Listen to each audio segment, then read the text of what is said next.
ইরানকে হুঁশিয়ারি দিয়ে পাকিস্তানের পথে এবার মার্কিন প্রতিনিধি জেডি ভ্যান্স। এটা যেন মরার উপরে খাড়ার ঘা হয়ে আবির্ভূত হয়েছে।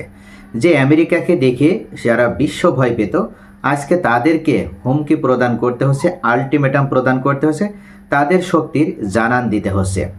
অথচ এমন একটা সময় গিয়েছে যারা এক সময় মনে করেছিল যে তারা কথা বললেই সেটা আইন, তারা যেটা করবে সেটা সঠিক, আর তারা যেটা নিষেধ করবে সেটাই হবে ভুল। অথচ ইরানের কাছে এসে 40 দিনের যুদ্ধে এমন মায়ের খেয়েছে ডোনাল্ড ট্রাম্প, সেটার মাধ্যমে তাদের দীর্ঘদিনের জমানো যে সম্মান, দীর্ঘদিনের জমানো যে সাহস শক্তি, তা যেন নিমিষেই ধ্বংসস্তূপে পরিণত হয়েছে। এবং যার কারণে ইরানের মতন এমন একটা রাষ্ট্র, যে রাষ্ট্রকে দীর্ঘ 40 বছরের বেশি সময় ধরে পশ্চিমারা, আমেরিকা ও তার মিত্র রাষ্ট্রগুলো সম্মিলিতভাবে অবরোধ আরোপ করে রেখেছে, অর্থনৈতিকভাবে, সামরিকভাবে, সকল দিক থেকে তাদের উপরে অবরোধ আরোপ করে রাখা হয়েছে। এমনকি পশ্চিমা ব্যাংকগুলোতে ইরানের শত শত বিলিয়ন বিলিয়ন ডলার সুইচ করে রাখা হয়েছে। তো এই যে টাকাগুলো যে ফ্রিজ করে রাখা হয়েছে, উত্তোলন করতে দেওয়া হচ্ছে না, এরপরও কিন্তু তারা ইরানকে দুর্বল করতে পারেনি।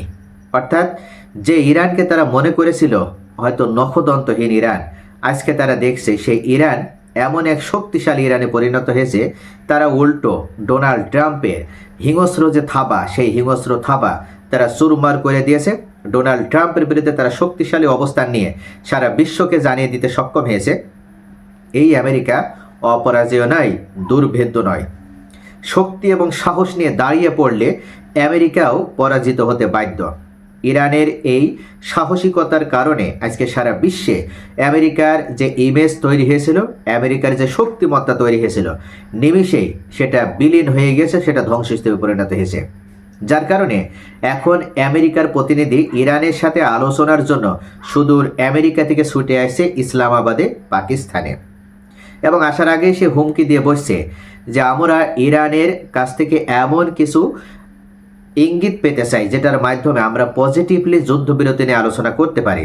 অর্থাৎ এখন যেহেতু 15 দিনের একটা অস্থায়ী যুদ্ধবিরতি রয়েছে, সেটাও ডোনাল্ড ট্রাম্পের ঘোষণায়, কিন্তু এটাকে আমরা স্থায়ী যুদ্ধবিরতিতে রূপ দিতে চাই এবং এখানে ইরানকে সহযোগিতা করতে হবে।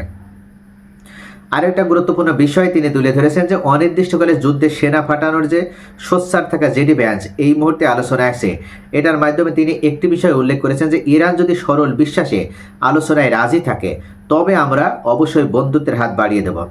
আর ইরান যদি কোনো ধরনের কঠোর প্রবঞ্চনার চেষ্টা করে বা তাদের সাথে প্রতারণা করতে চায়, তবে তারা দেখবে যে আলোচনার এই দলটি তাদের প্রতি মোটেও সহানুভূতিশীল হবে না। অর্থাৎ আমেরিকা এখন সারা বিশ্বের কাছে প্রমাণিত হয়েছে যে তারা ওল্ড লায়নে পরিণত হয়েছে। তাদের শিকার করার যে শক্তি, সেই শিকার করার শক্তিটা তাদের আর এখন নেই। তারা এখন নখদন্তহীন আমেরিকাতে পরিণত হয়েছে এবং যে কারণে তারা আলোচনার পূর্বে আলটিমেটাম দেবে, হুমকি প্রদান করবে, থ্রেট দেবে। এটা স্বাভাবিক একটা বিষয় পরিণত হয়েছে। কিন্তু সবশেষে ইরান যে 10 দফার কথা উল্লেখ করেছে, এই 10 দফার ভিত্তিতেই যুদ্ধবিরতি কার্যকর হবে এবং স্থায়ীভাবে একটা যুদ্ধবিরতি হবে।